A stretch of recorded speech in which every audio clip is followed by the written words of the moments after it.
안녕하십니까. 이제 랩필을 시작하시거나 랩필을 사용하고 있는데 좀 더 체계적으로 배우고자 하시는 분들께 조금이나마 도움을 드리기 위해서 정기적으로 랩뷰 관련된 동영상 강좌를 업로드하고 있는 랩뷰 마스터 유튜브 채널입니다.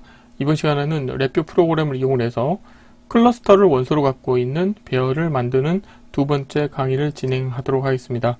우선 강의를 시작하기 전에 구독과 좋아요 그리고 알람 설정 해주시면 영상을 제작하는 데 큰 힘이 되겠습니다. 그리고 관련된 소스코드는 네이버 카페를 통해서 업로드하고 있으니 소스코드가 필요하신 분들은 네이버 카페를 참고하시면 좋을 것 같습니다. 랩뷰 프로그램을 운영을 할 때 이제 사용자 인터페이스가 많은 경우 이거를 각각의 컴포넌트를 컨트롤이나 아니면 인디케이터로 운영하게 될 경우에는 코드의 복잡도가 올라갈 수가 있습니다. 하지만 이거를 이제 클러스터로 묶어서 기능별로 묶어져서 운영을 하게 되면은 이제 코드의 복잡도가 많이 줄어들게 되는데요. 물론 클러스터를 이용을 해서 컨트롤이나 인디케이터를 이제 하나의 클러스터에 여러 개의 컨트롤 또는 인디케이터를 묶을 수가 있겠는데, 이렇게 했을 때는 장점은 이제 하나를 묶을 수 있기 때문에 운영하는 측면에서는 좋을 수 있지만, 이제 관련된 클러스터에서 특정 컴포넌트를 또 컨트롤하려고 하면은 결국에는 이름으로 풀기 함수라든가 이름으로 묶기 함수를 이용해서 또 특정 컴포넌트를 핸들링 해줘야 되기 때문에 어떻게 보면 좀 트레이드 오프가 좀 존재하긴 하겠지만, 그래도 코드의 복잡도나 운영하는 측면에서 그리고 코드의 가독성 측면에서는 클러스터 형태로 운영하는 게 좋기 때문에, 만약에 속도가 크리티컬하지 않는 경우에는 클러스터를 운영하는 것을 이제 추천드립니다. 그래서 오늘은 이제 클러스터를 원소로 갖고 있는 1차원 배열을 만들 텐데요. 이제 그 두 번째 동영상 강의로 지금 보시는 것과 같이, 자, 프론트 패널의 상세 정보라고 하는 하나의 클러스터를 원소로 갖고 있는 1차원 배열을 만들려고 하고 있습니다. 클러스터의 원소는 왼쪽에서부터 스텝 번호, 그 다음에 시험 종류, 그 다음에 목표 회전수, 가속 시간, 유지 시간, 감속 시간, 정지 시간, 부하 모드, 그 다음에 부하량, 요구 조건이라고 하는 원소를 갖고 있는 클러스터를 원소로 하는 1차원 배열 사용자 입력 컨트롤이 되겠습니다. 그래서 동문말 보시게 되면은 상세 정보는 1차원 배열 형태고요. 그 다음에 이 배열의 원소는 클러스터 원소입니다. 그래서 클러스터의 원소는 총 10개가 되겠어 다음과 같이 스텝 번호와 목표 회전수 같은 경우는 32비트 정수형 데이터 타입이고요. 가속 시간부터 정지 시간까지 4개의 항목은 타임스탬프 데이터 타입으로 운영하고 있고요. 그 다음에 부하량과 요구 조건은 배정도 데이터 타입, 시험 종류와 그 다음에 부하 모드는 부호 없는 워드 형태로 운영을 합니다. 그래서 만약에 이거를 각각을 별도의 컨트롤러 운영을 한다, 그런 경우에는 이제 블록 다이그램에서 코딩을 했을 때 코드의 복잡도가 많이 증가할 수가 있겠죠. 그렇기 때문에 코드의 복잡도와 그 다음에 리더빌리티를 좋게 하기 위해서 클러스터 형태로 운영을 하는데, 이 클러스터의 그 데이터가 여러 개가 될 수 있기 때문에 그런 경우에는 또 배열 형태로 운영하시면 좋게 되겠습니다. 그래서 오늘은 간단하게 상세 정보에 해당하는 항목을 클러스터를 원소로 갖고 있는 1차원 배열로 만드는 간단한 실습을 진행을 하도록 하겠습니다. 자, 이론은 이 정도로 마치겠고요. 실습을 진행해 보도록 하겠습니다. 자, 바탕화면에서 새로 만들기의 폴더에 클러스터를 원소로 갖는 배열 만들기 02라고 하겠고요. 자, 경로를 복사하신 다음에 파일에서 새 VI에서 컨트롤 S를 누르시겠고요. 자, 경로를 붙여 넣으시고 테스트할 VI 이름도 동일하게 하겠습니다. 자, 블록 다이그램 코드는 필요 없기 때문에 프론트 패널만 활성화시켜 놓도록 하겠고요. 자, 보기에 컨트롤 팔레트를 하나 띄우신 다음에 우선 원소를 하나씩 만들어 보도록 하겠습니다. 자, 실버 카테고리에 있는 걸 사용을 하겠고요. 우선 스텝 번호를 먼저 불러오도록 하겠습니다. 숫자형 입력 컨트롤 하나 불러오도록 하겠고요. 자, 숫자형 입력 컨트롤 불러오시게 되면 기본적으로는 배정도 데이터 타입이 되겠는데요. 이 부분 라벨을 라벨은 표시를 하지 않도록 하는 게 낫겠네요. 자, 프로퍼티에 가셔가지고 라벨은 표시하지 않는데, 자, 이름은 제가 스텝 번호라고 하겠습니다. 스텝 번호라고 하겠고요. 그리고 데이터 타입을 변경을 하실 수가 있게 되겠습니다. 자, 32빗 정수형 데이터 타입이기 때문에 형에서 클릭을 하신 다음에 롱으로 변환을 해주시면 되겠고요. 다음으로는 자리 맞춤은 자, 가운데로 하겠습니다. 지금은 제가 실버 카테고리에 있는 걸 사용을 했는데요. 자, 1호에서처럼 실버 카테고리가 아니고 이제 퓨즈 디자인 시스템으로 한번 해보는 게 낫겠네요. 자, 그러면은 수정 컨트롤 다시 불러오시겠고요. 이건 지우겠고요. 자, 자리 맞춤 우선 가운데로 하겠고, 자, 마찬가지로 여기서 마우스 오른쪽 클릭 하신 다음에 형에서 인테저 32빗으로 바꾸시면 되겠고, 라벨은 스텝 번호라고 하겠는데요. 라벨은 보이지 않도록 하겠습니다. 자, 이렇게 하겠고요. 두 번째 원소는 시험 종류라고 하는 게 되겠습니다. 그래서 이거는 부호 없는 워드인데 타입은 링앤 열거형 타입을 사용하도록 하겠습니다. 그래서 여기서 열거형 자 가져오겠고요. 그 다음에 여기에서 자 프로퍼티에서 우선 라벨은 보이지 않게 하겠지만 라벨은 시험 종류라고 하겠고요. 아이템 편집으로 가신 다음에 아이템은 제가 시험 1, 시험 2 두 가지만 표시하도록 하겠고요. 그 다음에 모양으로 가신 다음에 증가 감소 버튼은 제가 보이지 않도록 하겠습니다. 그걸 선택하신 다음에 자리 맞춤은 가운데로 하겠고요. 그러면 클릭을 하면 이렇게 뜨겠죠. 자, 다음으로는 목표 회전수입니다. 그래서 목표 회전수 같은 경우는 자 이태도 32빗이기 때문에 자 앞에 있는 거를 그대로 복사해 볼까요? 자, 카피를 하겠고요. 자, 프로퍼티에서 라벨은 목표 자, 회전수라고 하겠고요. 그 다음에 증가 감소 버튼 보이지 않도록 하겠고, 데이터 타입은 자 인테저 32빗 그대로 하도록 하겠습니다. 자, 이렇게 하시겠고요.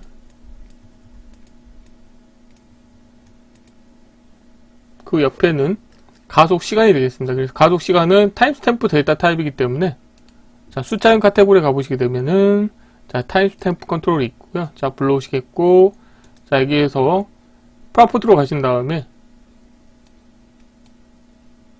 자, 여기에서 우선 라벨 보이지 않도록 하겠고요. 그리고 가속 시간이라고 제가 표시하겠습니다. 그리고 디스플레이 포맷에 가셔가지고 자, 기본 편집으로 가신 다음에 지금 시분초 정보만 표시하고 싶기 때문에 날짜 시간 포맷에 대해서는 사용하지 않겠고요.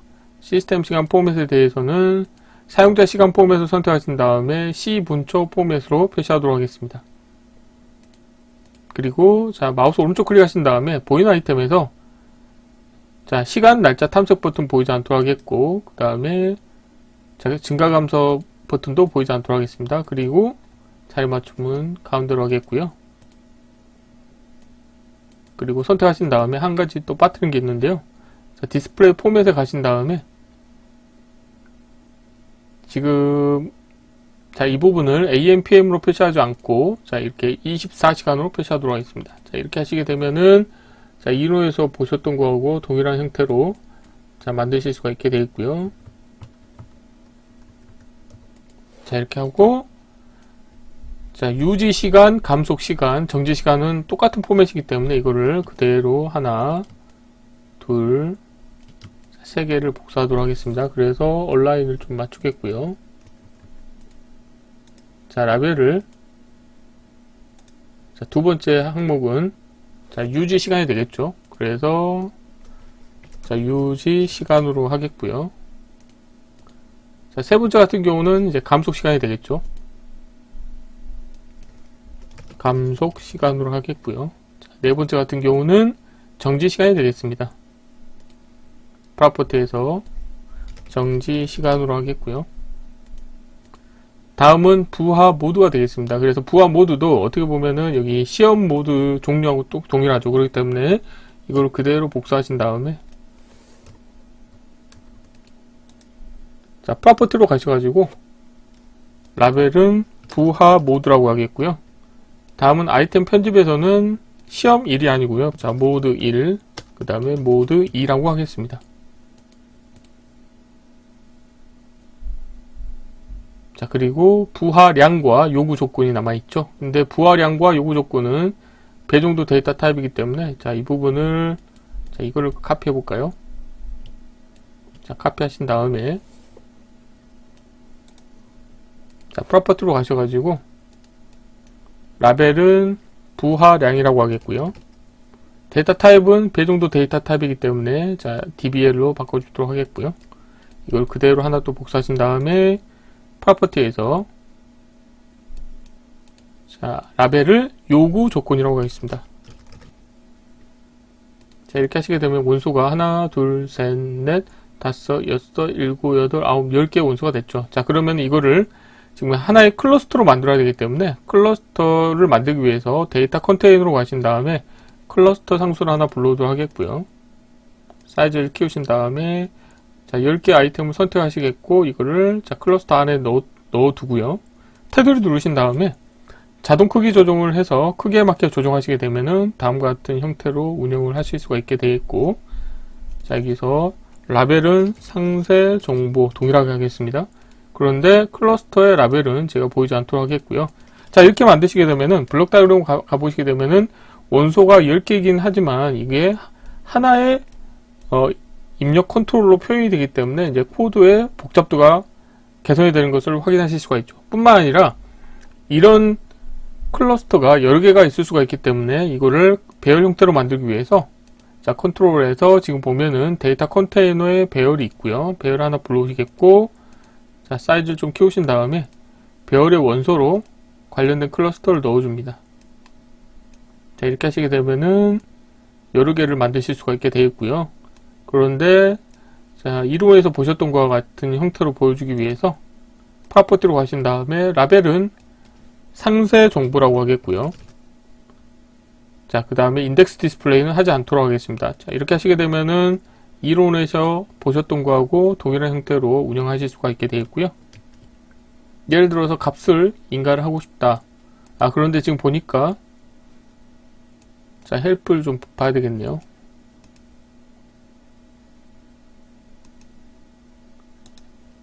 자, 프로퍼티로 가보시게 되면은 데이터 타입이 dbl이고요. 그런데 지금 보면은 여기에서는 소수점 첫째 자리가 표현되게 돼 있네요. 지금 여기는 표현이 안 돼 있는데 뭐 큰 차이는 없으니까요. 자, 이렇게 하겠고, 예를 들어서 지금 보면은 하나, 둘, 셋, 넷, 다섯, 여섯, 일곱, 여덟, 아홉, 10개죠. 그런데 10개의 원소를 다 보게 하고 싶다 그러면은 이 마지막 행에서 값을 이렇게 0을 인가하시게 되면은 모든 게 다 채워지게 운영하실 수가 있게 돼 있고요.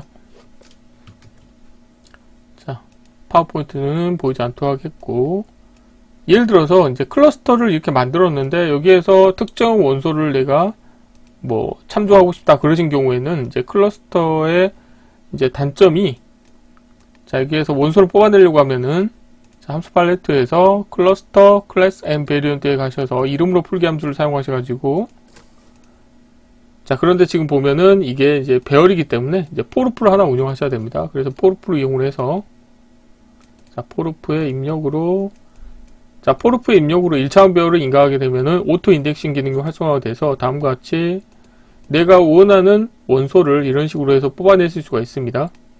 예를 들어 지금 원소가 10개이기 때문에 자, 이렇게 되겠죠. 그래서 특정 원소 값을 내가 참조하고 싶다 그런 경우에는 이제 이렇게 해야 되고, 만약에 특정 원소의 값을 내가 업데이트를 하고 싶다 그러면은 그때는 또 어떻게 해야 되냐면 지금 이 부분에서 자, 상수를 하나 만들겠고요. 자, 테두리 더블 클릭하신 다음에 클러스터 상수를 하나 만드시고, 여기에서 클러스터 클래스 앤 베리언트에서 이름으로 묶기 함수를 이용을 하셔가지고 내가 자, 출력으로 만들고자 하는 클러스터 타입을 지정한 다음에 예를 들어서 뭐 이렇게 해서 뭐 간단한 예를 들어서 스텝 번호를 내가 일씩 증가시키고 싶다 그러면은 예를 들어서 이렇게 하면 되겠죠. 스텝 번호에 자, 숫자한 카테고리에서 자, 더하기 함수를 이용을 해서 자, 루프 반복 터미널 값과 이 스텝 번호를 더해서 이렇게 반영을 업데이트 하도록 운영을 하시면 되겠죠. 그래서 나머지 값은 동일한 값을 인가해 주셔야 되기 때문에 동일한 값을 다음과 같이 인가를 시켜줍니다. 자, 와이어링을 이렇게 다 해주시고요. 그리고 이 값을 자, 포루프의 출력 터미널로 연결시켜 주시게 되면은 예를 들어서 자, 이 부분을 아니면 자, 이렇게 해가지고 동일하게 이 상세 정보라고 하는 라벨을 갖고 있는 자, 입력 컨트롤의 값을 업데이트 해주고 싶다 그러면 여기에서 상세 정보에 대해서 자, 생성에 자, 프로퍼티 노드의 값을 하나 불러오신 다음에 자, 쓰기로 변경하시고 이 값을 다음과 같이 연결시켜 줍니다. 자, 이렇게 하시게 되면은 상세 정보 입력 값이 자, 이렇게 실행하시게 되면은 보면은 스텝 번호가 자, 0부터 1씩 증가해서 9까지 표현이 되는 걸 확인하실 수 있게 되어 있고, 자, 이 상태에서 또 실행하시게 되면은 다음과 같이 이렇게 숫자가 증가되도록 운영하실 수가 있게 되겠죠. 그래서 클러스터를 운영하면은 좋은 점은 이제 입력 컨트롤의 개수 아니면 뭐 출력 인디케이터의 개수를 줄일 수 있는 좋은 점이 있지만 단점으로는 이제 속도가 느려질 수가 있습니다. 클러스터를 이렇게 운영하게 되면은 이제 10개의 원소 중에서 하나만 값이 바뀐다고 하면은 보통은 그 바뀐 하나의 값에 대해서만 처리해야 되는데 클러스터 형태로 운영하게 되면은 매번 모든 원소 값에 대해서 업데이트 상황을 체크를 해주기 때문에 속도 측면에서는 더 느려지는 단점이 있습니다. 하지만 요즘에는 뭐 PC 사양이 워낙 좋아지다 보니까 클러스터 사용으로 인해서 발생하는 어떤 레이턴시 이슈는 크게 눈에 띄지 않기 때문에 클러스터를 사용하는 게 더 유리하다고 보실 수 있게 되겠고요. 참고로 이름으로 풀기 함수라든가 아니면 이름으로 묶기 함수를 사용하면은 이제 가독성이 좋아지는데 대신에 이제 코드의 사이즈가 증가가 되죠. 그래서 이거를 만약에 나는 뭐 내용은 다 알고 있는데 코드의 사이즈를 줄이고 싶다 그러면은 그냥 단순하게 묶기 함수를 사용하셔도 상관이 없습니다. 그래서 여기서 잘못됐네요. 묶기가 아니고 풀기 함수를 사용해야 되겠죠. 그래서 풀기 함수의 입력으로 이렇게 연결하셔도 원하는 정보들을 다 뽑아내실 수가 있고 이거를 이제 묶기 함수를 이용해서 묶어주실 수 있습니다. 그래서 묶을 때는 자, 타입을 자, 마찬가지 동일하게 이거를 카피하신 다음에 이렇게 연결해 주시면 생성이 되고요. 마찬가지 방식으로 이렇게 와이어링을 해주셔도 됩니다. 자, 다시 해보겠습니다. 그래서 풀기나 묶기 함수를 사용하시게 되면은 이제 가독성은 떨어지지만 이제 코드의 사이즈가 이제 컴팩트해지기 때문에 만약에 내가 코드를 좀 컴팩트하게 운영하고 싶다 그러신 경우에는 풀기, 묶기 함수를 사용하셔도 상관이 없습니다.